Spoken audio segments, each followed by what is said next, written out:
So some of y'all may be wondering, how do you catch a brim using a fly? It is really simple. So first of all, tie on a popper fly, especially at this time of year. In mid-June, you want to start using more top water than anything for brim. Use a small leader if you can, like a 6-pound or 4-pound test leader. That makes the fight really exciting for brim. And then what you do is try to cast it as close to the bank as possible. And usually about this time of year in June, a lot of those brim are within about 2 to 3 feet deep of water. And as soon as your fly hits the water, most of the time, you will get a couple of good sized bites in certain areas. As you can kind of see here, I'm just kind of cruising along a bank right here on a lake. You can do this anywhere and get plenty of luck. A lot of the times you'll have small brim biting at this, but occasionally you'll get a good sized bluegill that you can almost fillet, like I just caught just now. Kind of reel them in a little bit slower. You can pull the line if you want to, whichever one that you want to do. This is fun sized bluegill to catch, just like this. So here we go. We got it just like that.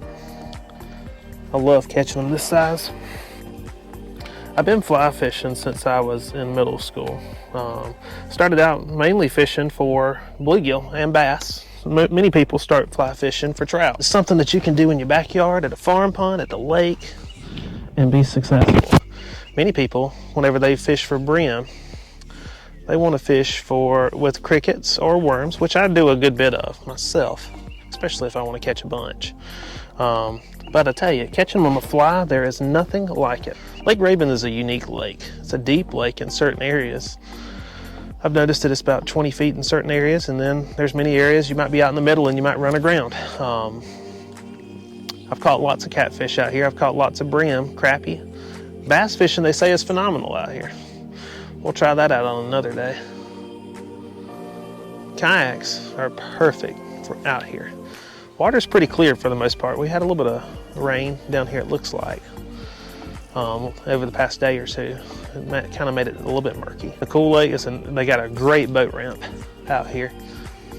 Some of you may be wondering, how in the world did you get your name as the Educating Outdoorsman? Well, first of all, if you haven't looked at my YouTube page, it kind of gives a little bio about me and who I am.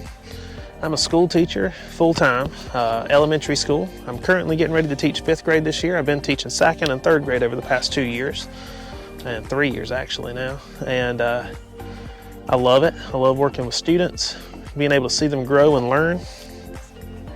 But I also like to take that teaching ability out into the outdoors. Over the course of a few years, I have mentored and kind of guided a few people, younger generations, on how to succeed in the outdoors. I've been wanting to have a YouTube channel for a long time, and I finally just got started with it this year. I got a little bit of time this summer. So I want to be able to share that with more people. I want to get my, I want to put some tips out there, because many people struggled going just fishing for brim. But if I can actually help somebody out, being able to succeed in fishing or hunting or anything outdoors, it's a mission accomplished for me. The same thing goes for the classroom. If I can encourage a student to really learn, and if they somehow get it by the time I get done with my lesson, it's a mission accomplished for me. I tell you, my passion is the outdoors. But what got me outdoors was my love for Christ. I tell you, being able to enjoy His creation out here is, you can't beat it. And that's what keeps me going. I actually try to use fishing and the outdoors as a ministry opportunity. I try to share the love of Christ anywhere I can with anybody who I fish with. And so it's a really cool way to interact with others, be able to share the gospel, and even, with fellow Christians, it's a cool way to just fellowship and just kind of recharge each other.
this is perfect.